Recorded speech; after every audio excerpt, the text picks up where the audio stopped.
काय काय करायचं, चहाचं पुढं पोपटरावांकडे द्यायचं, चोळी मोहनरावांना द्यायची नाही.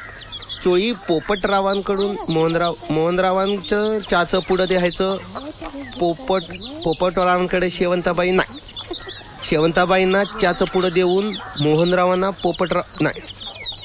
पोपटरावांकडून चहाचं पुढं घ्यायचं. आणि अरे वा, सुरीनं भोपळ्याला धार लावती वय. काय हो? हा बोला. काल तुम्ही रस्त्यानं जाताना त्या शांतीला डोळा कशा पाय मारला? तर मी कुठे मारला? आता त्याचं काय आहे, माझ्या डोळ्याला एक चांगली सवय.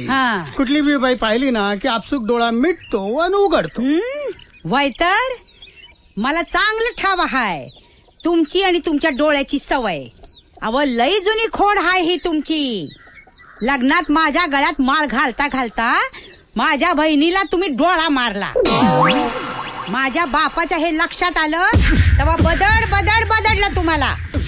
तेव्हापासून आता पातूर ही तुमची खोड अजून गेलेली नाही. अहो तसं नाही कारभारनी. काल परवा पतूर सरपंच होतो ना मी. म्हणून कुठल्या बाईला काय लागलं सवरलं विचारावं लागतंय. असं का? त्यांचं नवरा जित नाही. आता काय करावं मायला. तुम्ही कशाला हवी चौकशी करायला? दिसली बाई की लागली लाल टपकायला. कोंबडी शिवाय उरूस नाही आणि भानगडी शिवाय पुरुष नाही.